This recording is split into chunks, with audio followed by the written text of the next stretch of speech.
Bienvenidos, queridos televidentes, a su programa Entérese. En Entérese hoy usted y yo nos vamos a informar de algo que está viendo muy hablado, muy visto, donde muchísimas personas están preocupadísimas. En un mundo en que se habla tanto de la globalización, tenemos un fenómeno detrás de esa globalización que nos está asustando a todos. Es la presencia de organismos nacionales e internacionales, de poderosos supercapitalistas, en fin, de esa conspiración que vemos y que quieren negar existe en este país y en el mundo entero, que nos está prácticamente gobernando a todos. ¿Y a dónde vamos? Y para ello, ¿quién mejor que traer aquí al doctor Frank de Varona, autor de una serie de libros como últimamente el American Decline, que es su último libro, maravilloso, señores, en inglés. Esto le dice usted, y ahí lo está diciendo todo, a Estados Unidos en decadencia. Tiene el libro El verdadero Obama y sus conexiones con los marxistas, socialistas y radicales. En fin, él ha hecho 22 libros. No quiero demorar porque es mucho lo que él tiene que hablar. Sin más, le damos la más cordial bienvenida y lo primero que le decimos es que diga en nuestro programa quién es el Frank de Varona, que todo el mundo conoce, pero no en mi programa. Bueno, pues primero que nada, gracias por invitarme a tu programa de 27 años de duración, que es un récord. Bueno, yo he sido educador toda mi vida. Empecé a enseñar en 1967 y el miércoles puse fin a mi carrera como educador, este miércoles pasado. Así que llevo unos cuantos años en esto. Fui profesor de FAYU también 7 años y medio. En el sistema escolar comencé de profesor de estudios sociales y llegué a ser Deputy Superintendent of School interino. Fui superintendente asociado a cargo del currículum y fui superintendente regional de 2 regiones. En una tenía 62 escuelas, en la otra 48. Y toda mi vida me sigue interesando la educación, obviamente. Siempre que estaba en el sistema escolar de maestro o de administrador principal de 3 escuelas, etcétera, siempre enseñaba part-time en las universidades. En muchas universidades enseñaba part-time porque siempre me gusta la enseñanza y lo pude hacer cuando me retiré por primera vez del sistema escolar después de 30 años en FIU. Estuve de profesor de estudios, de associate professor de estudios sociales por 7 años y medio. Así que, pero últimamente me he dedicado, igual que tú, al periodismo y tuve programa de televisión también. Hice aquí en el Canal 17 con Luis Díaz, el programa Huella. Hicimos 4 documentales recalcando la herencia hispana en la nación, que ha sido olvidada en los libros de texto de historia y los hemos tratado de enmendar, ¿no? Pero últimamente me ha preocupado mucho cuando yo tenía un programa de radio en La Poderosa, en el 2007-2008, y venía la elección del 2008 con McCain y Obama, empecé a aprender quién era el senador Obama y me alarmó enormemente. Y es por eso que he escrito ya 4 libros sobre este presidente, el último que tú acabas de decir, y esos 3 que tú mencionaste están a la venta aquí en Miami, en la librería Impacto y en la librería Aranegui. Y así que cualquiera que los quiera tener, los puedo adquirir ahí. Y también está en Amazon, inclusive en Kindle, porque hay gente que le gusta leer libros electrónicos. Y en Amazon y en las demás librerías vale $25 y en Kindle se vende a $4.99, que le gusta leer libros. Jamás yo leería un libro en una tableta electrónica, pero mi hermano, que es mayor que yo, que es ingeniero, le encanta leerlos ahí. Así que siempre tiene su público también. Bueno, señores, no nos podemos quejar, nos ha dado una explicación, pero no es ni la 4ª parte de la vida de este señor, porque este señor, al igual que yo, somos brigadistas también. Así que hay historiadores, escritores, maestros, brigadistas. ¿Qué más queremos? Pero en esto que vamos a tratar hoy es fabuloso, maravilloso. El famoso Banco de la Reserva Federal, que para muchos en los Estados Unidos es un banco del gobierno americano, cuando esa no es la verdad. ¿Qué cosa es el banco? Su origen, su actuación. Últimamente ha habido cambios hasta en la presidencia. Háblenos para comenzar cogiendo calor en esto, de todo eso. Bueno, el Banco de la Reserva Federal ni es federal ni tiene reserva. Así que eso es un engaño al pueblo americano. Este banco, la ley del Acto de la Reserva Federal se firmó diciembre 23 de 1913, cuando el presidente Woodrow Wilson la firmó después de ser aprobada por ambas cámaras del Congreso y desgraciadamente se robaron los Estados Unidos en ese momento porque este banco es tan poderoso, los dueños, que controlan la política de esta nación y del mundo también. Y digo eso porque, primero que nada, el banco este es inconstitucional porque la sección 1, el artículo 1, sección 8 de la Constitución de los Estados Unidos dice claramente que el Congreso es el que imprime la moneda y determina su valor. Y entonces esa ley le quitó al Congreso una cosa que está en la Constitución, sin ninguna enmienda a la Constitución, arbitrariamente, y le dio esa potestad a un cartel de banqueros nacionales e internacionales. Hubo un mito secreto, después hablamos de eso, pero básicamente ya el gobierno americano no tiene nada que ver con eso. Los dueños de la Reserva Federal hoy en día son los descendientes de ese cartel, que estaban los Rockefellers, estaba Morgan y los herederos de ellos, estaban los Rothschilds de Europa metido aquí, y todavía sigue metido aquí. Estaba Warburg, que es la banca de Alemania y Holanda. Estaba otra banca que se llamaba Kuhn and Lowe and Company, europea también, pero que existe todavía en Estados Unidos. Es un banco de inversiones. Y así que se robaron los Estados Unidos los banqueros nacionales en una conspiración con los banqueros europeos. Y atrás de todo eso están la élite del mundo, los Bilderbergs, la Convención Trilateral, el Consejo de Relaciones Exteriores, todo eso está. Ya lo iremos hablando todo eso. Exacto. Un detalle que a mí eso es una anécdota muy interesante, ese origen del banco, esa votación de Wilson en el Congreso, ¿cómo se llevó? Para que el público vea cómo se engañó esto desde el principio, desde el día de la votación. Bueno, fíjate que la ley pasó el 23 de diciembre, cuando la mayoría estaban ya de vacaciones. Y los que estaban opuestos a esto no les avisaron que iba a pasar la ley para que se fueran. Y entonces el mismo día lo firmó el presidente. Lo firmó el Senado, la Cámara y el presidente, para que nadie protestara ni se diera cuenta de lo que había pasado. Inmediatamente después de eso vino por primera vez los impuestos federales. Porque ese banco lo que ha hecho es endeudar a este país terriblemente, hasta la historia que lo sigue endeudando cada vez más. Así que eso fue una conspiración. Bueno, y cuando hablan de miles de millones de pesos, lo estamos viendo ahora para el presupuesto y para esto, que todo ese dinero lo ponen a fabricar. ¿Dónde fabrica? O sea, ¿cómo se fabrica todo eso? Del aire. Por número. No, del aire. Imprimen dinero del aire, dinero que no existe. La Reserva Federal, bajo el gobierno de Obama, que ha gastado más que ningún otro presidente, nos ha endeudado terriblemente. Tenemos la deuda nacional a 17.2 trillones de dólares. Y esa no es la verdadera deuda. Cuando tú sumas la deuda de los 50 estados, muchos de los estados que están totalmente quebrados, la deuda de los condados, la deuda de las ciudades, la deuda de los programas sociales como Social Security, Medicaid, Medicare y Obamacare, la deuda real de Estados Unidos se estima entre 150 trillones de dólares a 200 trillones de dólares. Y la verdad es que estamos tan endeudados como los europeos. Y estamos en peligro de una bancarrota completa, un colapso inclusive del dólar como moneda, porque esto es un gran peligro que afronta la nación. Por eso digo América en decadencia, decadencia económica, decadencia en política exterior, decadencia en seguridad nacional. Decadencia moral. Y moral también, porque desgraciadamente no solamente la droga la droga, problemas mundiales ya, no son nacionales nada más. Pero el origen del banco fue un origen turbio. Y continúan mintiendo. Mucha gente se cree que eso es del gobierno. Eso no es del gobierno.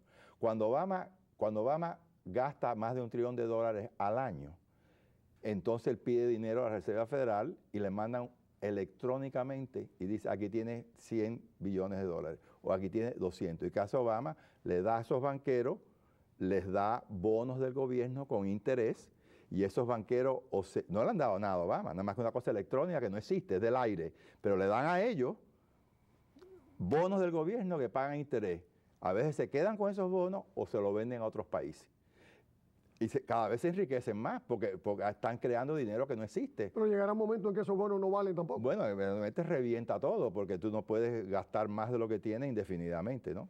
Pero eso es un peligro real para la nación. Vamos a seguir adelantando, porque el tiempo es hoy y usted lo quiero aprovechar hoy. El senador Nelson Aldrich, su relación con este banco de la Reserva Federal.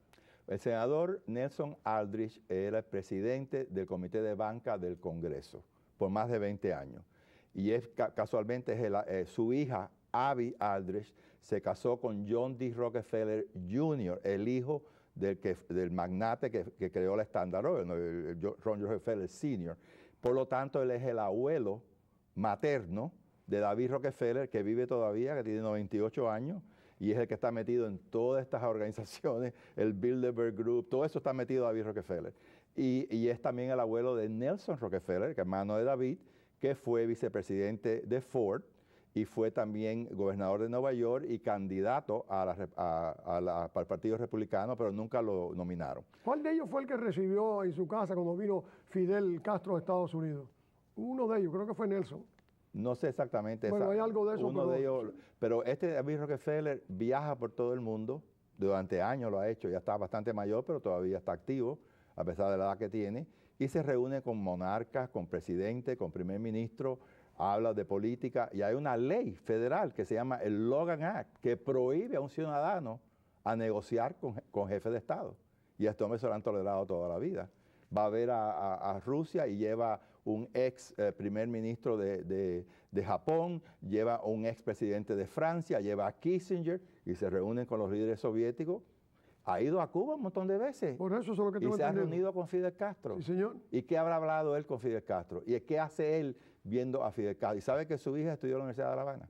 Oiga eso. La hija de David Rockefeller estudió en la Universidad de La Habana. Ese es el que me habían dicho toda esa relación que usted me ha dicho. Y entonces uno, como nosotros dos somos brigadistas que llamamos la libertad de Cuba, ¿qué está hablando David Rockefeller con Fidel Castro?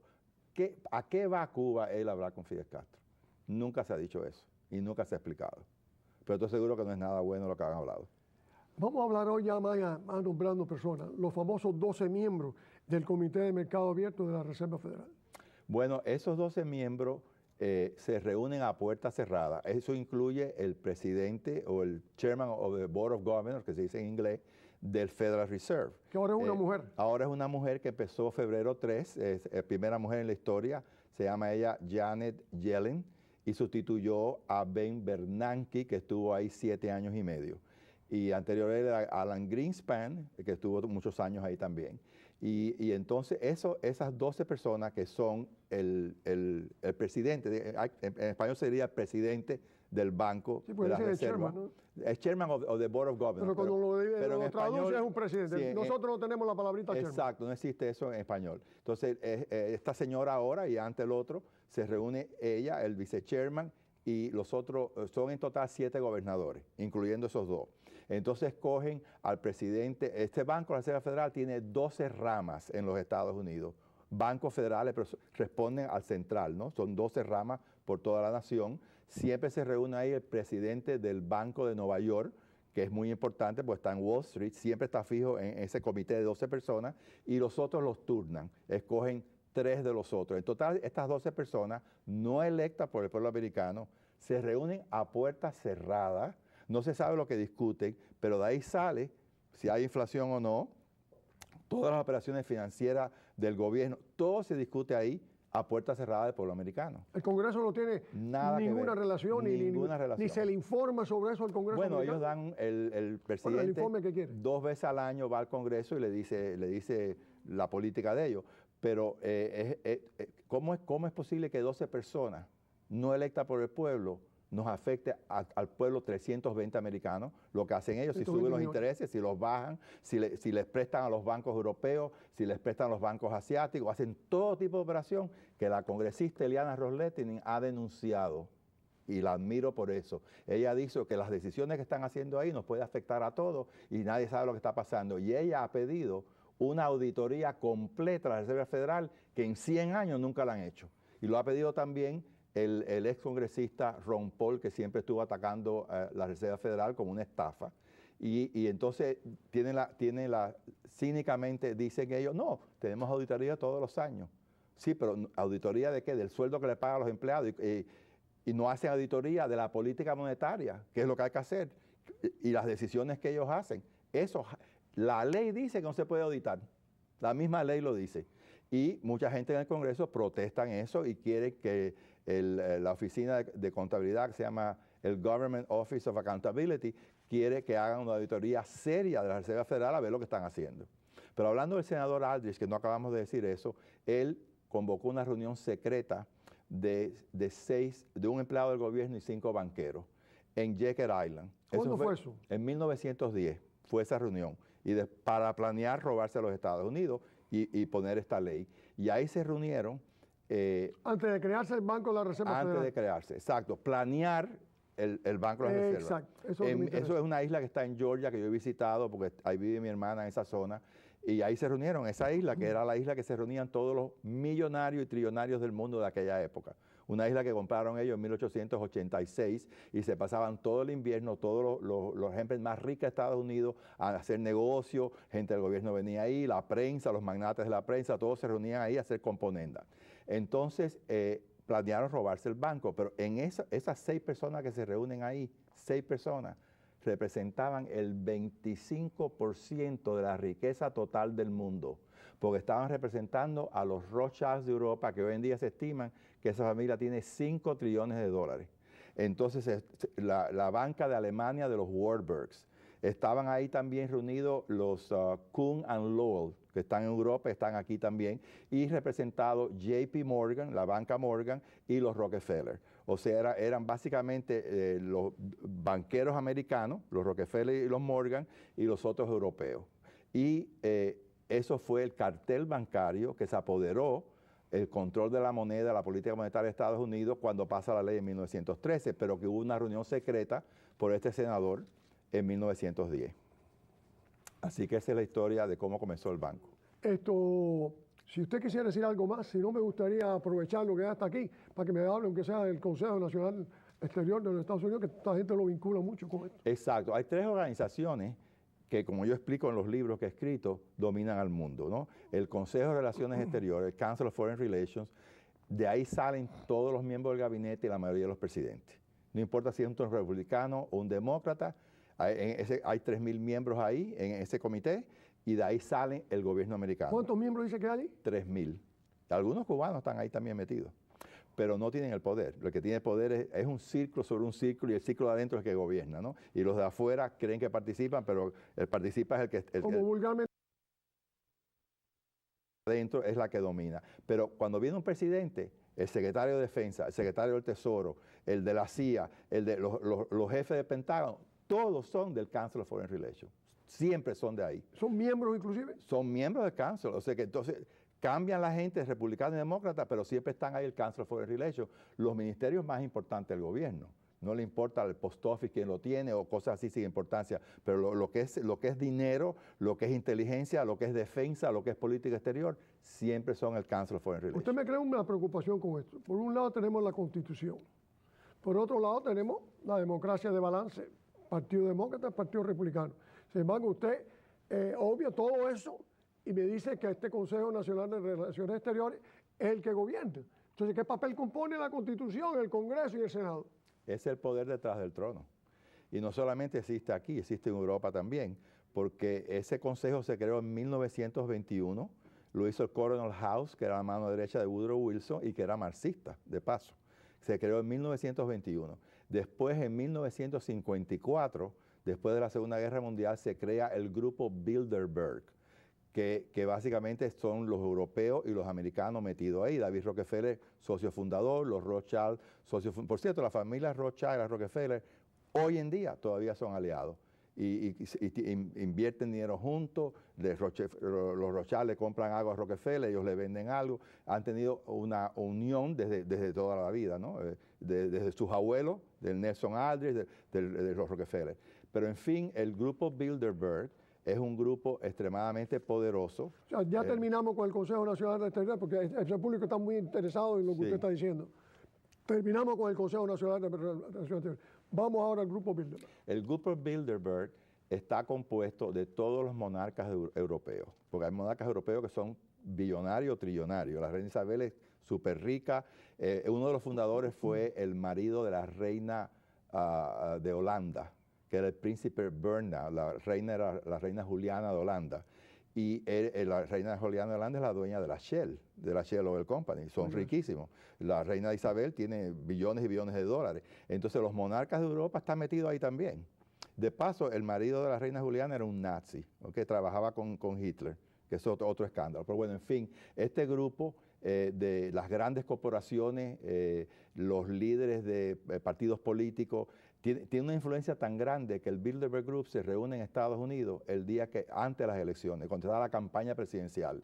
Y ahora, en esta última elección, mandaron a buscar, cuando estaba la campaña entre Hillary Clinton y el senador Obama para obtener la nominatura del Partido Demócrata en el año 2008. Los llamaron a los dos, desaparecieron 24 horas, nadie sabía dónde estaban los dos candidatos. La gente preguntaba dónde estaba, dónde está Hillary Clinton, y fueron ahí y le dijeron a Hillary Clinton, el candidato va a ser Obama y tú pídele el puesto que tú quieras. Entonces ella pidió secretario de Estado. Pero son tan poderosos que determinan hasta los candidatos de los grandes partidos. Usted habla con mucha afirmación. Bueno, he leído muchos libros sobre el tema. Yo sé que es un gran investigador, sí, ¿no? Sí, eso es algo que el pueblo americano está totalmente en las nubes. Ni idea tiene aquí no sabe nadie, del poderío que tienen esos grupos. Y de contra, David Rockefeller, que había fundado, ya había sido presidente del Council of Foreign Relations, era el que dirigía el Bilderberg, un poder extraordinario ahí. Él invitaba a la gente que quería invitar. Ahí entrevistaban a gente a ver si los querían hacer presidente después.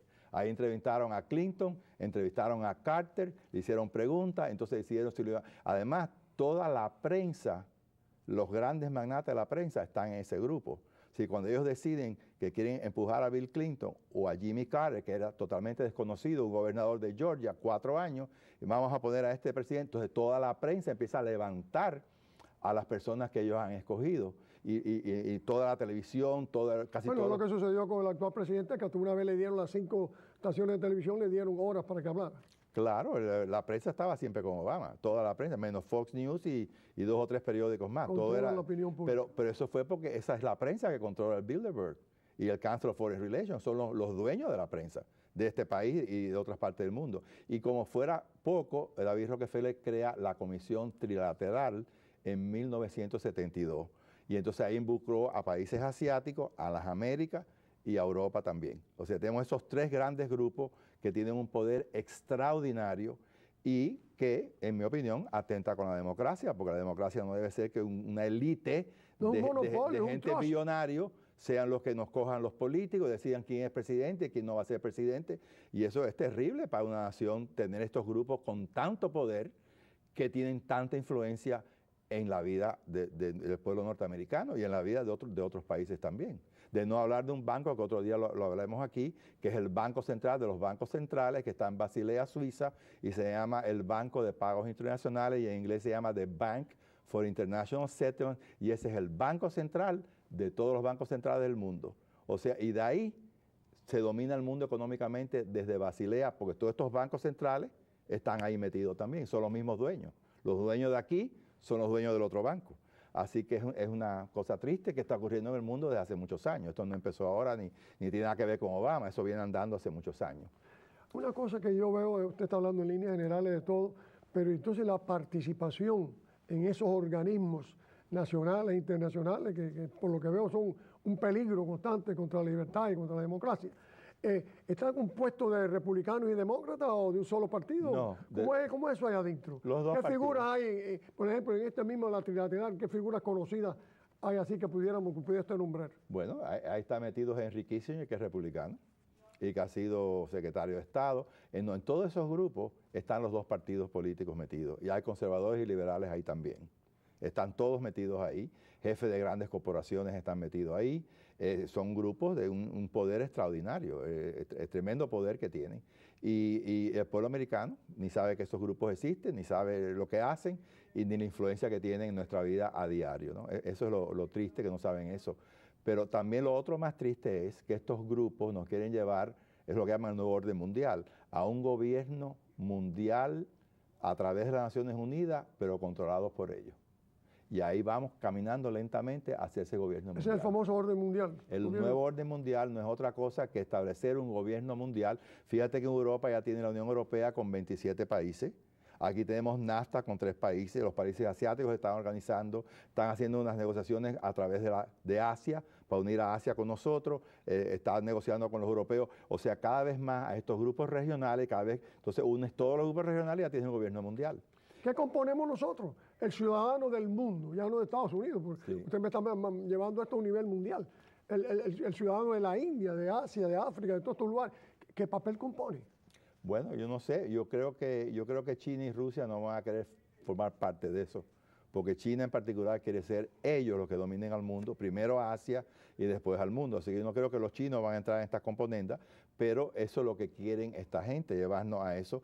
Hoy en día el presidente Obama quiere que el Senado le apruebe 17 tratados de las Naciones Unidas, que si lo aprobaran, hasta ahora no ha aprobado ni uno solo, gracias a Dios, perderíamos la soberanía, perderíamos nuestra riqueza y perderíamos la Constitución.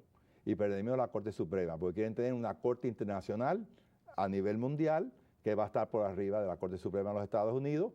Quieren imponernos un tratado del mar, que se llama The Law of the Sea, en inglés, y ese tratado dice que a 200 millas, si Estados Unidos busca petróleo en el mar, eso no es de Estados Unidos, eso pertenece al mundo. Entonces, toda esa riqueza, si buscamos petróleo a más de 200 millas de las costas americanas, el dinero va para las Naciones Unidas, no para el Tesoro americano. Pero si es un organismo que está, primero no hace nada, y segundo, un organismo que está quebrado. Que las posibilidades de que ese organismo sobreviva van a hacerse a base del dinero que le van a entrar de afuera. Exacto, esto es lo que quieren, apoderarse de nuestra riqueza. Esta ley del mar ya tiene 32 países, entre ellos países terroristas que están metidos ahí y que tienen su sede en Jamaica. Y ya este tratado ha sido aprobado por todo el mundo. Ya es ley de las Naciones Unidas, el Tratado del Mar. Menos Estados Unidos, que no lo ha firmado, pues se lo propusieron a Reagan. Y por supuesto, como Reagan a firmar eso. Y Thatcher en Inglaterra dijeron, ¿cómo nosotros vamos a entregar todo el mar al mundo entero si nosotros estamos buscando el petróleo? Porque hay que repartirlo, el dinero con otra gente. O sea, pero eso es lo que quiere Obama, que pase la ley del mar, que pase la ley de control del Internet, que pase el control de las armas a través de las Naciones Unidas para desarmar al pueblo y violar la segunda enmienda de la Constitución, que nos da el derecho de tener y portar armas. Eso está en la Constitución de Estados Unidos, quieren abolir ese derecho, poniendo una ley a nivel, es más, ya el secretario de Estado, John Kerry, firmó el tratado de control de las armas de las Naciones Unidas, pero no puede ser tratado hasta que no lo apruebe el Senado, y no lo va a aprobar el Senado nunca tampoco. Así que tenemos todas estas cosas que están pasando en el mundo que son altamente preocupantes. Sumamente preocupantes. Señores, desgraciadamente yo lo quisiera tener aquí, lo voy a traer para que me hable de este banco, que es el banco de todos los bancos, pero eso será próximamente. Sin más, dándole las más expresivas gracias al doctor Fran de Varona, se despide de ustedes. Hasta el próximo domingo. Jesús Angulo.